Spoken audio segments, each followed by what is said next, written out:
Siyempre, bago natin simulan yan, welcome back to my YouTube channel, Jay Guevara TV nga po pala, isa sa mga Banateros Brothers. At paki-like, paki-share naman po itong video na to para mapanood pa po ng iba pa natin mga kababayan.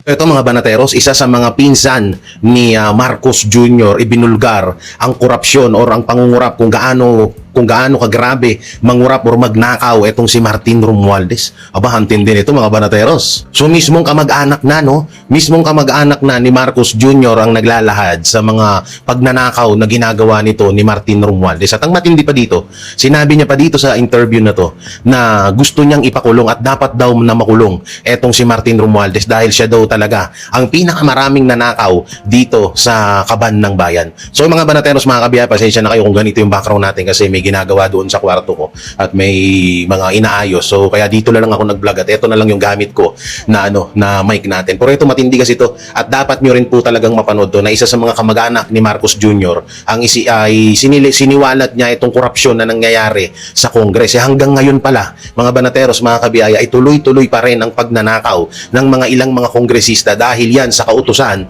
ni Martin Romualdez. Ganun po kagrabe. At syempre, mga Banateros, mga kabiyaya, bago natin to simulan, huwag niyo pong kalimutan na i-like and share, subscribe ang ating YouTube channel, pakidamay na rin po ang aking mga Facebook page na JG Banateros at ang aking TikTok account na Jay Guevara. Yung iba po na mga marami pong gumagaya sa amin ngayon, marami pong mga pages na na gumagaya at pati picture ay ginagaya po. Tapos ang masaklap pa dito, yung picture namin sa Facebook page ay ikinukomment po kung saan-saan at nang babash. Hindi po kami yun, hindi po ako yun mga Banateros. Hindi po ako mahilig magpapasok sa mga live, or hindi po ako mahilig magko-comment ng kung ano-ano sa iba't ibang mga pages, lalong-lalo na sa Facebook. Ganyan po yung ginagawa nila ngayon sa amin na panggagago para lang may magalit sa Banateros Brothers. At hindi lang yan sa Banateros Brothers, mga Banateros, ay hindi lang, mali. Hindi lang sa akin, kundi sa lahat ng Banateros Brothers ay nangyayari. Talagang sobrang ginagawa nila, ginagaya nila yung mga picture, yung mga pangalan, tapos kino-comment nila kung saan-saan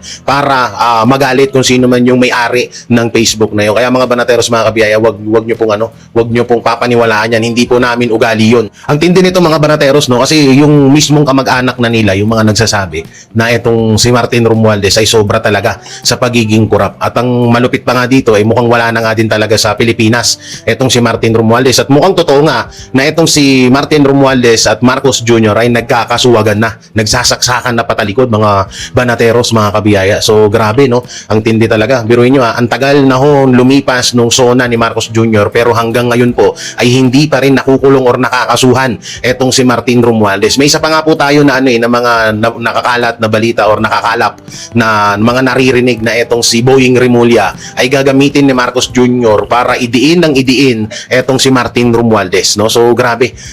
Alam ko naman na may mga pumapasok sa kaisipan natin na baka palabas lang nila to, baka ito ay gawa-gawa lang nila para malihis yung issue, para mailihis yung tunay na talagang dapat pagtuunan natin ng pansin. Kagaya na lang sa flood control project na talagang grabe yung naging nakawan dyan. Oo, may napanood nga ako na isang video na yung mga kababayan natin ay nagtutulong-tulong para lang wag gumuho yung pader na dahil talagang kinakain na ng tubig dahil yung flood control ay nawasak na. So ganun katindi, ganun katindi. Tapos etong si Marcos Jr. ay grabe pa mang budol sa atin mga Banateros. Grabe pa tayo budulin kung ano yung pinagsasabi kasi yung basura gagamitin na naman para daw gawing kuryente. So grabe na yung panluloko na ginagawa. So ngayon, ito nga yung isa sa mga kamag-anak ni Marcos Jr. ay ibinulgar sa isang interview etong si Martin Romualdez na kung saan ay talagang inilahad niya rito, kinuwento niya kung gaano kagrabe ang pagnanakaw na ginawa ni Martin Romualdez sa kaban ng bayan. Alam niyo mga Banateros, napapaisip din ako, hindi kaya talagang totoo na talaga na nagkakalabuan na ang relasyon ni Martin Romualdez at Marcos Jr. Bakit kasi hinahayaan, hindi kaya napapaisip na rin si Marcos Jr. na gawin niyang display, gawin niyang front sa lahat ng issue itong kanyang pinsan na si Martin Romualdez. Hindi kaya napapaisip na si Marcos Jr. na ilaglag niya na talaga si Martin Romualdez para hindi siya matutukan sa nangyayaring issue na to, hindi siya mapukulan sa lahat ng issue na nangyayari sa bansang Pilipinas kasi ang tindi